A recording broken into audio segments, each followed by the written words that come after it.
Shirley, Chapter 7 by Charlotte Bronte. The Curates at Tea. Caroline Helstone was just 18 years old, and at 18 the true narrative of life is yet to be commenced. Before that time we sat listening to a tale, a marvellous fiction, delightful sometimes and sad sometimes, almost always unreal. Before that time, our world is heroic, its inhabitants half divine or semi-demon. Its scenes are dream scenes, darker woods and stranger hills, brighter skies, more dangerous waters, sweeter flowers, more tempting fruits, wider plains, drearier deserts, sunny fields than are found in nature, overspread our enchanted globe. What a moon we gaze on before that time! How the trembling of our hearts at her aspect bears witness to its unutterable beauty. As to our sun, it is a burning heaven, the world of gods. At that time, at 18, drawing near the confines of elusive void dreams, elfland lies behind us, the shores of reality rise in front. These shores are yet distant. They look so blue, soft, gentle. We look to reach them. In sunshine we see a greenness beneath the azure, as of spring meadows. We catch glimpses of silver lines, and imagine the roll of living waters.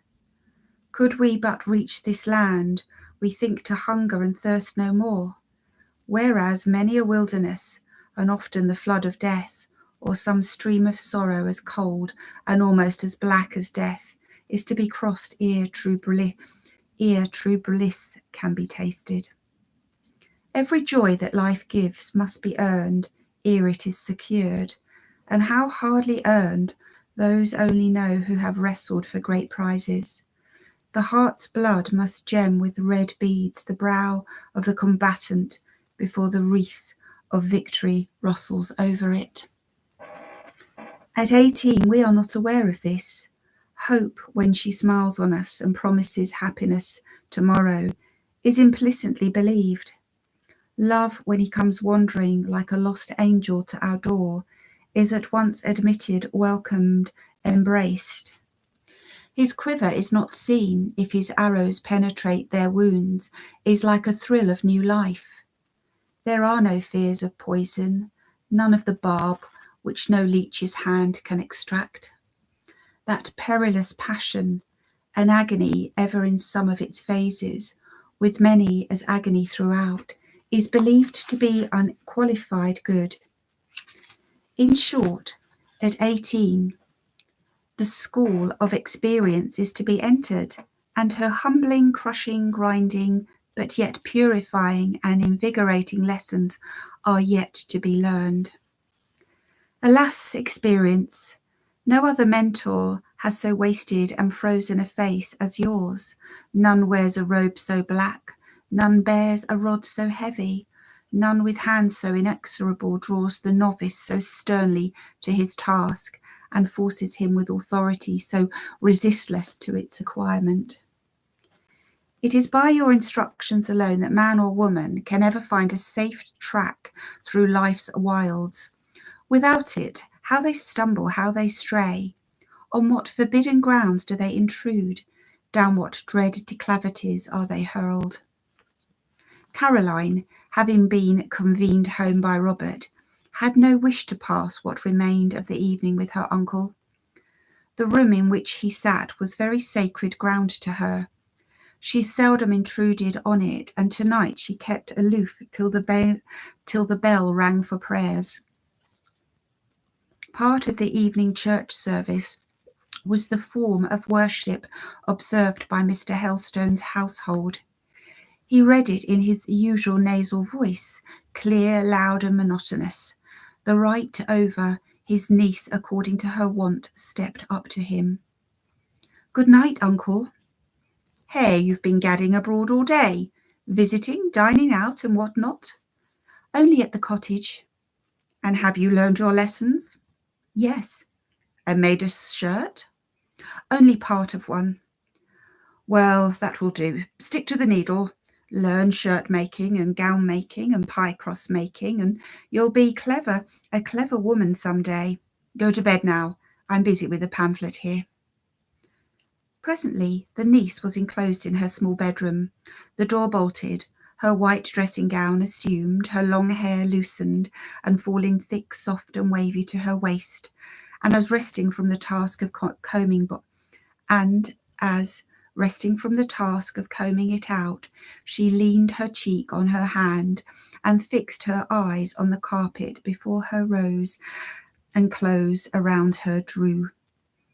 Let's try that again. She leaned her cheek on her hand and fixed her eyes on the carpet. Before her rose and close around her drew the visions we see at 18 years. Her thoughts were speaking with her, speaking pleasantly as it seemed, for she smiled as she listened. She looked pretty meditating thus, but a brighter thing than she was in that apartment, the spirit of youthful hope. According to this flattering prophet, she was to know disappointment, to feel chill no more. She had entered on the dawn of a summer day. No false dawn, but the true spring of morning, and her sun would quickly rise. Impossible for her now to suspect that she was the sport of delusion. Her expectations seemed warranted. The foundation on which they rested appeared solid. When people love, the next step is they marry, was her argument. Now, I love Robert, and I feel sure that Robert loves me. I have thought so many a time before. Today I felt it, when I look up at him after repeating Chénier's poem. His eyes, what handsome eyes he has, sent the truth through my heart. Sometimes I am afraid to speak to him, lest I should be too frank, lest I should seem forward, for I have more than once regretted bitterly overflowing superfluous words and feared I had said more than he expected me to say, and that he would disapprove what he might deem my indiscretion. Now, tonight, I could have ventured to express any thought. He was so indulgent. How kind he was as we walked up the lane. He does not flatter or say foolish things. His love-making friendship, I mean, of course, I don't yet account him my lover, but I hope he will be some day. I hope he will be so some day. It's not like what we read in books. It is far better, original, quiet, manly, sincere. I do like him. I would be an excellent wife to him if he did but marry me. I would tell him his faults, for he has few faults. He has a few faults, but I would study his comfort and cherish him, and do my best to make him happy. Now, I am sure he will not be cold tomorrow. I feel almost certain that tomorrow evening he will either come here or ask me to go there. She recommenced combing her hair, long as a mermaid's. Turning her hair as she arranged it, she saw her own face and form in the glass. Such reflections are soberizing to plain people. Their own eyes are not enchanted with the image. They are confident then that the eyes of others can see in it no fascination. But the fair must naturally draw other conclusions. The picture is charming and must charm. Caroline saw a shape, a head, that daguerreotyped in that attitude and with that expression would have been lovely. She could not choose but derive from the spectacle confirmation to her hopes. It was then, in undiminished gladness, she sought her couch. And in undiminished gladness she rose the next day. As she entered her uncle's breakfast room, and with soft cheerfulness wished him good morning, even that little man of bronze himself thought for an instant his niece was growing a fine girl. Generally she was quiet and timid with him, very docile, but not communicative. This morning, however, she found many things to say. Slight topics alone might be discussed between them, for with a woman, a girl, Mr. Helstone would touch on no other.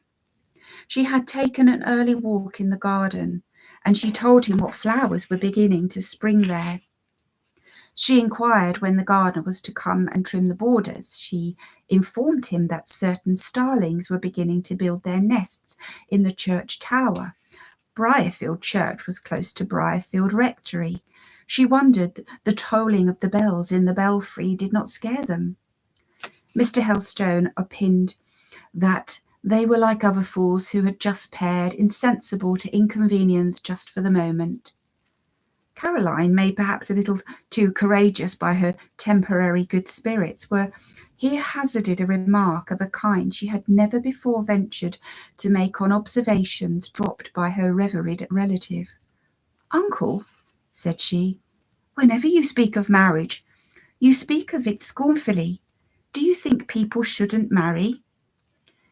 "It is decidedly the wisest plan to remain single, especially for women." "Are all marriages unhappy?" "Millions of marriages are unhappy. If everybody confessed the truth, perhaps all are more or less so." "You are always vexed when you are asked to come and marry a couple. Why?" "Because one does not like to act as accessory to the commission of a piece of pure folly."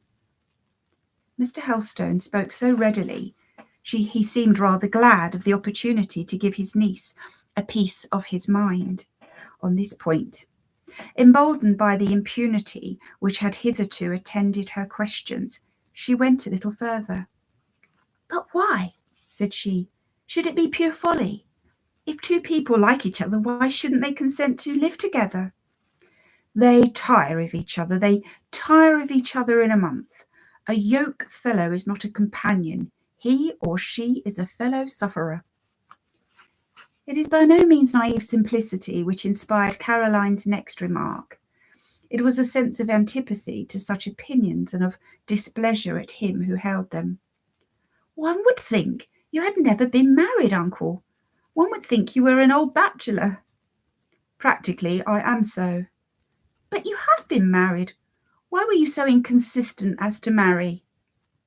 "Every man is mad once or twice in his life." "So you tired of my aunt, and my aunt of you, and you were miserable together?" Mr. Helstone pushed out his cynical lip, wrinkled his brown forehead, and gave an inarticulate grunt. "Did she not suit you? Was she not good-tempered? Did you not get used to her? Were you not sorry when she died?" "Caroline," said Mr. Helstone, bringing his hand slowly down to within an inch or two of the table, and then smitting it suddenly on the mahogany, "understand this. It is vulgar and puerile to confound generals with particulars. In every case there is the rule, there are the exceptions. Your questions are stupid and babyish. Ring the bell if you have done breakfast." The breakfast was taken away, and that meal over, it was the general custom of uncle and niece to separate, and not to meet again till dinner. But today the niece, instead of quitting the room, went to the window seat and sat down there.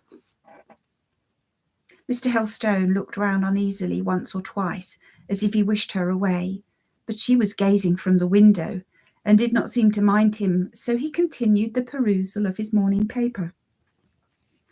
A particularly interesting one it chanced to be, as new movements had just taken place in the peninsula. Excuse me. And certain columns of the journal were rich in long dispatches from General Lord Wellington. He little knew, meantime, what thoughts were busy in his niece's mind, thoughts the conversation of the past half hour had revived but not generated. Tumultuous were they now, as disturbed bees in a hive, but it was years since they had first made their cells in her brain. She was reviewing his character, his disposition, repeating his sentiments on marriage. Many a time had she reviewed them before and sounded the gulf between her own mind and his. And then on the other side of the wide and deep chasm, she had seen, and she now saw, another figure standing beside her uncle's, a strange shape, dim, sinister, scarcely earthly, the half-remembered image of her own father, James Helstone, Matthewson Helstone's brother. Rumours had reached her ear of what that father's character was, Old servants had dropped hints. She knew, too, that he was not a good man, and that he was never kind to her.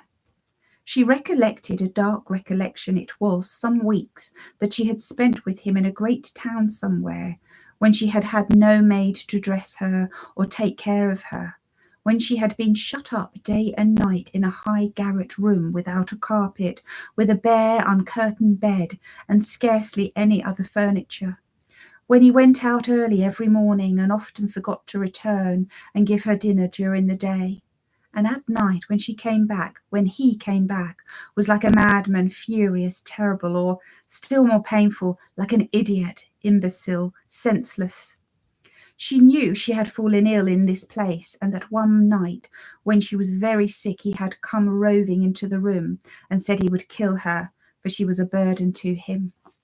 Her screams had brought aid, and from the moment she was then rescued from him, she had never seen him except as a dead man in his coffin.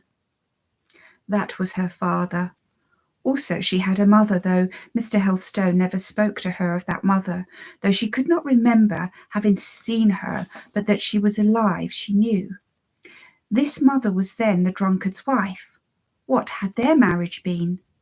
Caroline, turning from the lattice whence she had been watching the starlings, though without seeing them, in a low voice and with a sad, bitter tone, thus broke the silence of the room. You term marriage miserable, I suppose, from what you saw of my father and mother's. If my mother suffered what I suffered when I was with Papa, she must have had a dreadful life. Mr. Helstone, thus addressed, wheeled about in his chair and looked over his spectacles at his niece. He was taken aback. Her father and mother, what had put it into her head to mention her father and mother, of whom he had never during the 12 years she had lived with him spoken to her? That the thoughts were self-matured, that she had any recollections or speculations about her parents, he could not fancy. Your father and mother? Who has been talking to you about them? Nobody, but I remember something of what Papa was, and I pity Mamma. Where is she? This, where is she, had been on Caroline's lips hundreds of times before, but till now she had never uttered it. I hardly know, returned Mr. Helstone. I was a little acquainted with her. I have not heard from her for years, but wherever she is, she thinks nothing of you. She never inquires about you. I have reason to believe she does not wish to see you. Come, it is school time. You go to your cousin at 10, don't you? The clock has struck. Perhaps Caroline would have said more, but Fanny, coming in, informed her master that the church wardens wanted to speak to him in the vestry. He hastened to join them, and his niece presently set out for the cottage. The road from the rectory to Hollow's Mill inclined downwards. She ran, therefore, almost all the way. Exercise, the fresh air, the thought of seeing Robert, at least of being in his premises, in his vicinage, revived her somewhat depressed spirits quickly. Arriving in sight of the White House and within hearing of the thundering mill and its rushing watercourse, the first thing she saw was Moore at his garden gate. There he stood, and in his belted Holland blouse, a light cap covering his head, which undress costume suited him. He was looking down the lane, not in the direction of his cousin's approach. She stopped, withdrawing a little behind a willow, and studied his appearance. He has not his peer, she thought. He is as handsome as he is intelligent. What a keen eye he has! What clearly cut, spirited features, thin and serious, but graceful. I do like his face. I do like his aspect. I do like him so much. Better than any of those shuffling curates, for instance, better than anybody. Bonnie Robert. She sought Bonnie Robert's presence speedily. For his part, when she challenged his sight, I believe he would have passed from before her eyes like a phantom if he could.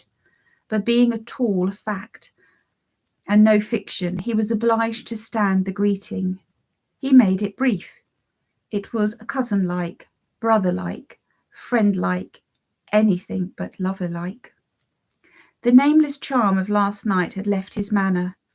He was no longer the same man, or at any rate the same heart did not beat in his breast. Rude disappointment, sharp cross.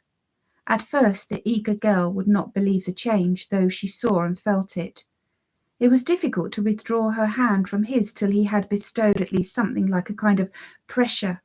It was difficult to turn her eyes from his eyes till his looks had expressed something more and fonder than that cool welcome. A lover masculine, so disappointed, can speak and urge explanation. A lover feminine can say nothing. If she did, the result would be shame and anguish, inward remorse for self-treachery. Nature would brand such demonstration as a rebellion against her instincts, and would vindictively repay it afterwards by the thunderbolts of self-contempt, smitting suddenly in secret. Take the matter as you find it. Ask her no questions, utter no remonstrances. It is your best wisdom. You expected bread and you have got a stone. Break your teeth on it, and don't shriek because the nerves are martyrized. Do not doubt that your mental stomach, if you have such a thing, is strong as an ostrich's. The stone will digest. You held out your hand for an egg, and fate put into it a scorpion.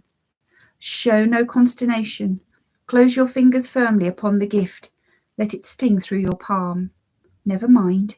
In time, after your hand and arm have swelled and quivered long with torture, the squeezed scorpion will die, and you will have learned the great lesson how to endure without a sob.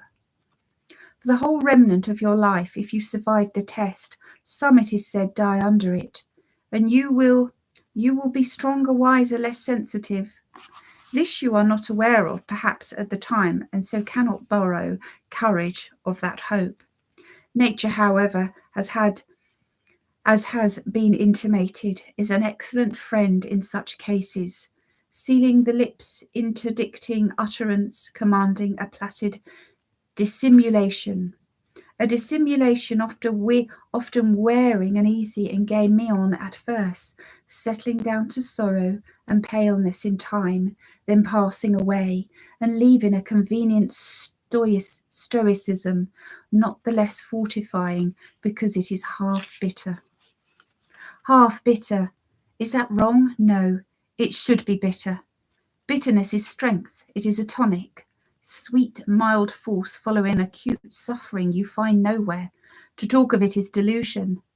There may be apathetic exhaustion after the rack. If energy remains, it will be rather a dangerous energy, deadly when confronted with injustice. Who has read the ballad of Pure Mary Lee, that old Scotch ballad written I know not in what generation nor by what hand? Mary had been ill-used, probably in being made to believe the truth which was falsehood. She is not complaining, but she is sitting alone in the snowstorm, and you hear her thoughts. They are not the thoughts of a model heroine under her circumstances, but they are those of a deeply feeling, strong, resentful peasant girl. Anguish has driven her from the ingle nook of home to the white-shrouded and icy hills. Crouched under the cold drift, she recalls every image of horror. The yellow wimdast, the hairy adder, the old moon bow in teak, the geist at Ain, the sour bullista, the milk on Ted's back. She hates these, but worse, she hates Robinerie. Ah, once I lived happily by yon bonny burn, the world was in love wi' me, but now I mun sit beneath the cold drift and moan and curse black Robinerie. Then wander away, thou bitter biting blast, and thou through the scrutiny tree, and smore me up in the snow fur fast, and ne'er let the sun me see. Oh, never melt away, thou wreath o' snow, that's sae keen engrave in me, but hide me frae the scorn and guffaw o' villains like Robin Aree. But what has been said in the last page or two is not germane to Caroline Helstone's feelings or to the state of things between her and Robert Moore. Robert had done her no wrong. He had told her no lie. It was she that was to blame, if anyone was. What bitterness her mind distilled should and would be poured on her own head. She had loved without being asked to love, a natural, sometimes an inevitable chance, but big with misery. Robert indeed had sometimes seemed to be fond of her, but why? Because she had made herself so pleasing to him. He could not, in spite of all his efforts, help testifying a state of feeling his judgment did not approve nor his will sanction. He was about to withdraw decidedly from intimate communication with her because he did not choose to have his affections inexorably entangled, nor be drawn, despite his reason, into a marriage he believed imprudent. Now, what was she to do? To give way to her feelings, or to vanquish them?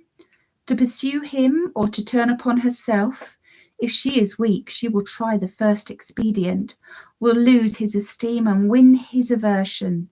If she has sense, she will be her own governor, and resolve to subdue and bring under guidance the disturbed realm of her emotions. She will determine to look on life steadily, as it is, to begin to learn its severe truths seriously, and to study its knotty problems closely, conscientiously. It appeared she had a little sense, for she quitted Robert quietly without complaint or question, without the alteration of a muscle or the shedding of a tear, betook herself to her studies under Hortense as usual, and at dinner time went home without lingering. When she had dined and found herself in the rectory's drawing-room alone, having left her uncle over his temperate glass of port wine, the difficulty that occurred to and embarrassed her was, how am I to get through this day? Last night she had hoped it would be spent as yesterday was, that the evening would be again passed with happiness and Robert. She had learned her mistake this morning, and yet she could not settle down, convinced that no chance would occur to recall her to Hollow's cottage or to bring Moore again into her society. He had walked up after tea more than once to pass an hour with her uncle. The door-bell had rung. His voice had been heard in the passage just at twilight, when she little expected such a pleasure. And this had happened twice after he had treated her with peculiar reserve. And though he rarely talked to her in her uncle's presence, he had looked at her relentingly as he sat opposite her work-table during his stay. The few words he had spoken to her were comforting. His manner on bidding her good night was genial. Now he might come this evening, said false hope. She also knew it was false hope which breathed the whisper, and yet she listened. She tried to read. Her thoughts wandered. She tried to sew. Every stitch she put in was an ennui. The occupation was insufferably tedious. She opened her desk and attempted to write a French composition. She wrote nothing but mistakes. Suddenly the doorbell sharply rang. Her heart leapt. She sprang to the drawing-room door, opened it softly, peeped through the aperture. Fanny was admitting a visitor, a gentleman, a tall man, just the height of Robert. For 1 second she thought it was Robert. For 1 second she exulted. But the voice asking for Mr. Helstone undeceived her. That voice was an Irish voice, consequently not Moore's, but the curate's, Malone's.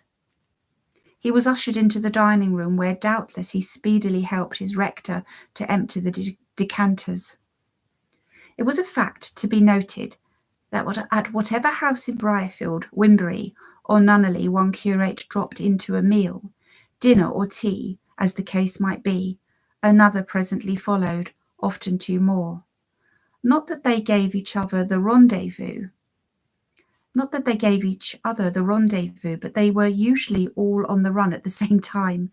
When Donna, for instance, sought Malone at his lodgings and found him not, he inquired whether he had posted, and having learned of the landlady his destination, hastened with all speed after him. The same causes operated in the same way with Sweeting. Thus it chanced on that afternoon that Caroline's ears were 3 times tortured with the ringing of the bell and the advent of undesired guests. For Donnet followed Malone, and Sweeting followed Donnet. And more wine was ordered up from the cellar into the dining room.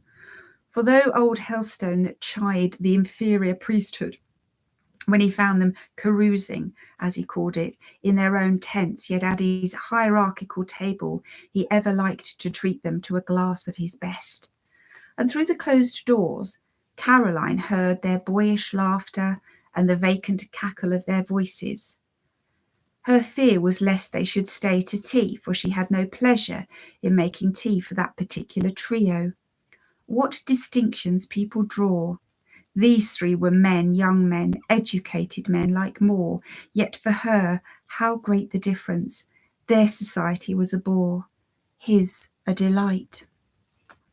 Not only was she destined to be favoured with their clerical company, but fortune was at this moment bringing her 4 other guests, lady guests, all packed in a pony phaeton now rolling somewhat heavily along the road from Winbury. An elderly lady and 3 of her buxom daughters were coming to see her in a friendly way, as the custom of that neighbourhood was. Yes, the 4th time the bell clanged. Yes, a 4th time the bell clanged. Fanny brought the present announcement to the drawing-room. Mrs. Sykes and 3 Mrs. Sykes. When Caroline was going to receive company, her habit was to wring her hands very nervously, to flush a little, to come forward hurriedly yet hesitatingly, wishing herself meantime at Jericho. She was at such crises sadly deficient in finished manner, though she had once been at school a year. Accordingly, on this occasion, her small white hands sadly maltreated each other while she stood up, waited the entrance of Mrs. Sykes. In stalked that lady, a tall, bilious gentlewoman, who made an ample and not altogether insincere profession of piety, and was greatly given to hospitality towards the clergy. In sailed her 3 daughters, a showy trio, being all 3 well gowned and more or less handsome. In English country ladies there is this point to be remarked. Whether young or old, pretty or plain, dull or sprightly, they all, or almost all, have a certain expression stamped on their features which seems to say, I know, I do not boast of it, but I know that I am standard of what is proper. Yet every one, therefore, whom I approach or who approaches me, keep a sharp lookout, for wherein they differ from me, be the same in dress, manner, opinion, principle, or practice, therein they are wrong. Mrs. and the Misses Sykes, far from being exceptions to this observation, were pointed illustrations of its truth. Miss Mary, a well-looked, well-meant, and on the whole well-dispositioned girl, wore her complacency with some state, though without harshness. Miss Harriet, a beauty, carried it more overbearingly. She looked high and cold. Miss Hannah, who was conceited, dashing, pushing, flourished hers consciously and openly. The mother evinced it with the gravity proper of her age and religious frame. The reception was got through somehow. Caroline was glad to see them, an unmitigated fib. Hoped they were well. Hoped Mrs. Sykes' cough was better. Mrs. Sykes had had a cough for the last 20 years. Hoped the Mrs. Sykes had left their sisters at home well, to which inquiry the Mrs. Sykes, sitting on 3 chairs opposite the music stall, whereon Caroline had undesignedly come to anchor after wavering for some seconds between it and a large armchair, into which she at length recollected she ought to induct Mrs. Sykes, and indeed that lady saved her the trouble by depositing herself therein, the Mrs. Sykes replied to Caroline by one simultaneous bow, very majestic and mighty awful. A pause followed. This bow was of a character to ensure silence for the next 5 minutes, and it did. Mrs. Sykes then inquired after Mr. Helstone, and whether he had had any return of rheumatism, and whether preaching twice on a Sunday fatigued him, and if he was capable of taking a full service now, and on being assured he was, she and all her daughters, combining in chorus, expressed their opinion that he was a wonderful man of his years. Pause second. Miss Mary, getting up the steam in her turn, asked whether Caroline had attended the Bible Society meeting which had been held at Nunneley last Thursday night. The negative answer, which truth compelled Caroline to utter, for last Thursday evening she had been sitting at home reading a novel with Robert, which Robert had lent her, elicited a simultaneous expression of surprise from the lips of the 4 ladies. "We were all there," said Miss Mary, "Mamma and all of us. We even persuaded Papa to go. Hannah would insist upon it, but he fell asleep while Mr. Landgwillig, the German Moravian minister, was speaking. I felt quite ashamed. He nodded so." "And there was Dr. Broadbent," cried Hannah, "such a beautiful speaker. You couldn't expect it of him, for he is almost a vulgar-looking man." "But such a dear man," interrupted Mary. "And such a good man, such a useful man," added her mother. "Only like a butcher in appearance," interposed the fair, proud Harriet. "I couldn't bear to look at him. I listened with my eyes shut." Miss Helstone felt her ignorance and incompetency. Not having seen Dr. Broadbent, she could not give her opinion.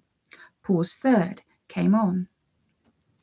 During its continuance, Caroline was feeling at her heart's core. What a dreaming fool she was, what an unpractical life she led, how little fitness there was in her for ordinary intercourse with the ordinary world. She was feeling how exclusively she had attached herself to the white cottage in the hollow, how in the existence of one inmate of that cottage she had pent all her universe. She was sensible that this would not do, and that some day she would be forced to make an alteration. It could not be said that she exactly wished to resemble the ladies before her, but she wished to become superior to her present self, so as to feel less scared by their dignity. The sole means she found of reviving the flagging discourse was by asking them if they would all stay to tea, and a cruel struggle it cost her to perform this piece of civility. Mrs. Sykes had begun. "We are much obliged to you, but—" Then in came Fanny once more. "The gentlemen will stay the evening, ma'am," was the message she brought from Mr. Helstone. "What gentlemen have you now?" inquired Mrs. Sykes. Their names were specified. She and her daughters interchanged glances. The curates were not to them what they were to Caroline. Mr. Sweeting was quite a favourite with them, even Mr. Malone rather so, because he was a clergyman. "Really, since you have company already, I think we shall stay," remarked Mrs. Sykes. "We shall be quite a pleasant little party. I always like to meet the clergy." And how Caroline had to usher them upstairs, to help them to unshawl, smooth their hair, and make themselves smart, to reconduct them to the drawing room, to distribute amongst them books of engravings or odd things purchased from the Jew basket. She was obliged to be a purchaser, though she was a slack contributor, and if she had possessed plenty of money, she would rather, when it was brought to the rectory, an awful incubus, have purchased the whole stock than contributed a single pincushion.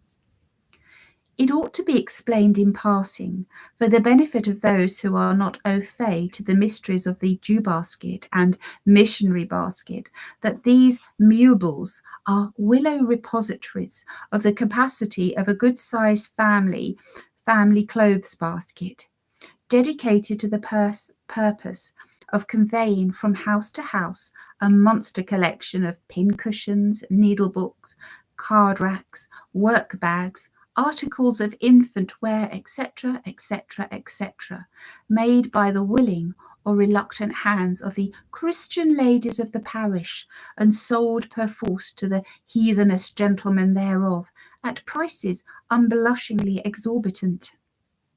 The proceeds of such compulsory sales are applied to the conversion of the Jews, the seeking out of the 10 missing tribes, or to the regeneration of the interesting coloured population of the globe. Each lady contributor takes it in her turn to keep the basket a month, to sew for it, and to foist its contents on a shrinking male public. An exciting time it is when that turn comes round. Some active-minded women with a good trading spirit like it and enjoy exceedingly the fun of making hard-handed worsted spinners cash up to the tune of 400 or 500% above the cost price for articles quite useless to them.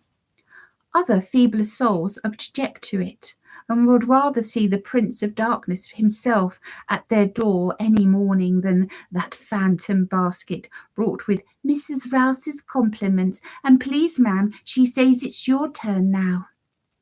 Miss Helstone's duties of hostess performed more anxiously than cheerily, she betook herself to the kitchen to hold a brief privy council with Fanny and Eliza about the tea. "What a lot of 'em!" cried Eliza, who was cook. "And I put off the bacon today because I thought there would be bread plenty, a fit while morning we shall never have enow." "Are there any tea cakes?" asked the young mistress. "Only 3 and a loaf. I wish these fine folk would stay at home till they're asked, and I want to finish trimming my hat bonnet," she meant. "My hat bonnet," she meant. "Then," suggested Caroline, to whom the importance of the emergency gave a certain energy, "Fanny must run down to Briarfield and buy some muffins and crumpets and some biscuits. And don't be cross, Eliza, we can't keep it now."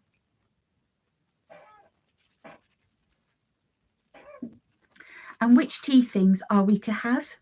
"Oh, the best, I suppose. I'll get out the silver service." And she ran upstairs to the plate closet, and presently brought down teapot, cream ewer, and sugar basin.